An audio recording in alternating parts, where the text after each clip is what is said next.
Donc merci d'avoir assisté à cette séance. S'il y a des choses qui n'étaient pas très claires, on est là pour répondre à vos questions. En fait, les personnes qui sont là, j'avais vraiment envie qu'elles viennent parce qu'elles représentent diverses identités femmes. Parce que les femmes ne sont pas toutes des performances burlesques à paillettes et à fossiles. Ah non? Non, n'est-ce pas? Désolée. Et voilà, et Lini qui a réalisé ce film, donc si vous avez des questions aussi sur Godspeed, Lini est là pour vous répondre. J'avais envie de poser la question à Ingrid et à Christine, qui ont coordonné il y a quelques années le film, le livre Lesbienne Femme, Lesbienne Butch à Tirance. Qu'est-ce que ça vous fait à vous de voir ce discours-là sur les femmes? Parce que c'est un discours, c'est pas... Il y a plusieurs discours sur les identités de genre. Tu veux le micro qui marche? Oui, non, c'est vrai. Ah bah, je le trouve génial ce film. Vraiment, il est bien, il donne la pêche. Enfin, ça fait du bien. Voilà. C'est le film d'une époque, des années 2000. Et c'est vraiment intéressant de voir comment à chaque époque, il y a vraiment des mots différents, des termes différents, et même une idée différente qui s'exprime à travers le terme femme.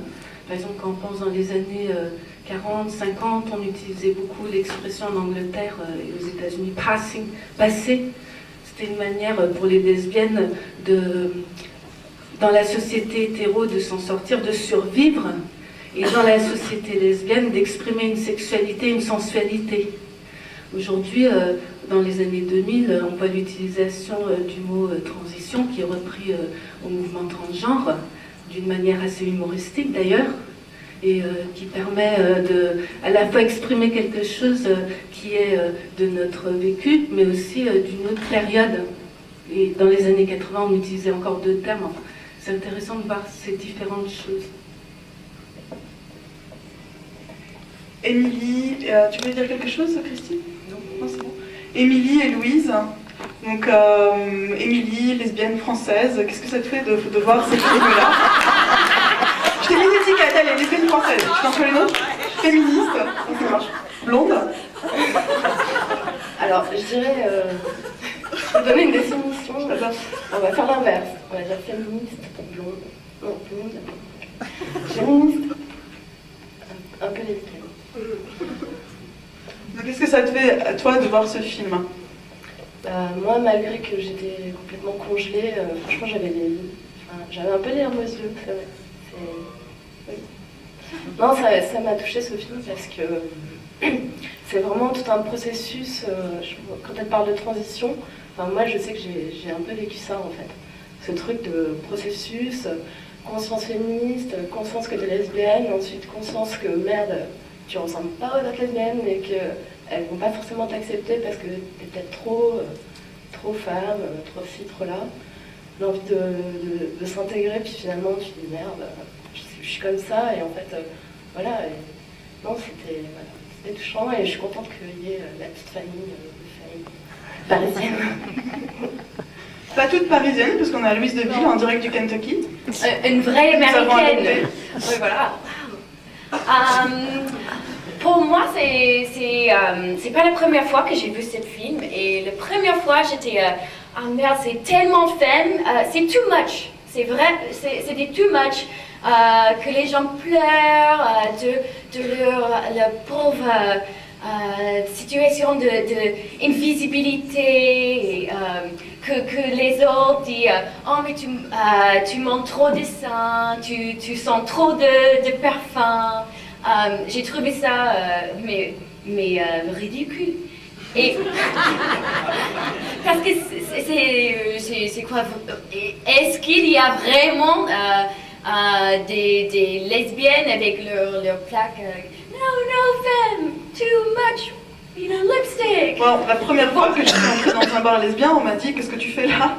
Ouais, et puis tu montes tes ongles très coupés, hein.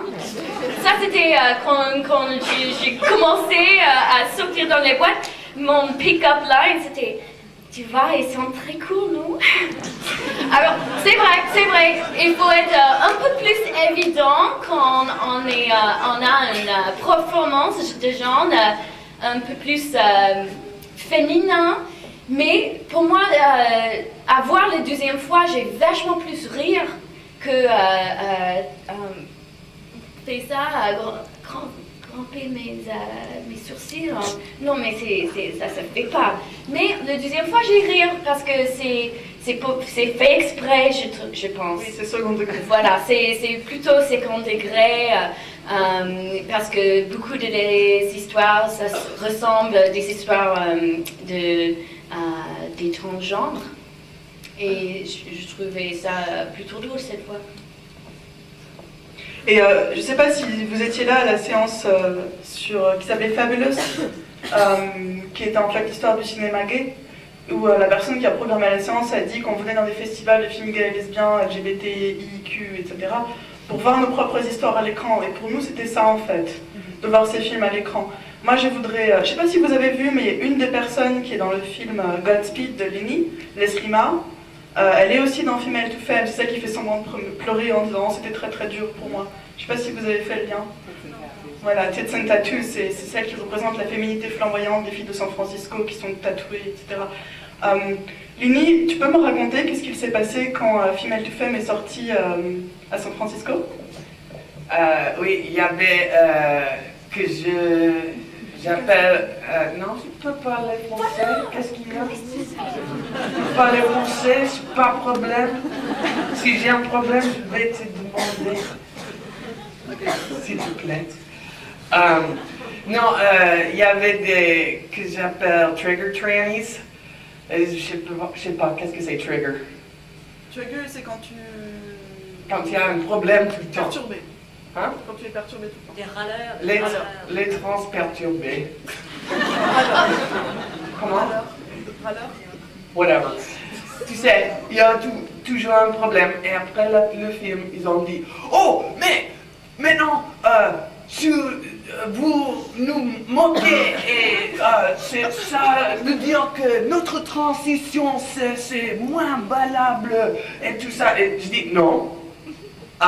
Parce que les femmes ont parlé de leur femme-ness comme un autre genre pendant beaucoup de, je sais pas, 20 années que je connais, peut-être plus longtemps. Et les trans, c'est pas nous les trans qui ont découvrir what is a support group? Un groupe de soutien. Le groupe de soutien. Oui, c'était les féministes dans les années 70. Et si les femmes ne peuvent pas se soi-même moquer comme ça, alors, je sais pas. Is that good enough? Yeah. I don't know. Okay, I'm all out of breath now. I don't know what else to say. But j'étais très heureux que vous avez ri parce que j'ai pensé, oh non, j'espère que les lesbiennes en Paris non pas si sérieux comme les trans à San Francisco. Merde. Mais...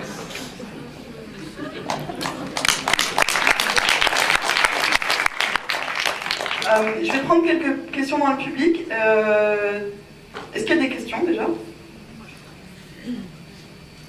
Est-ce qu'il y a des choses qui ont semblé pas claires? Est-ce qu'il y a des choses que vous dites mince, ça j'ai pas compris, etc. Parce que quand j'ai montré ce film à des personnes qui m'ont dit waouh, c'est un truc d'initié, je sais pas. Non. Bon, d'accord, c'est clair pour tout le monde. Moi, j'aurais envie de savoir, en fait, Ingrid et Christine, comment ça s'est passé quand vous avez lancé l'appel à communication. Donc, quand vous avez décidé de faire ce bouquin Attirance, lesbienne bouche et lesbienne femme, comment ça s'est passé, en fait?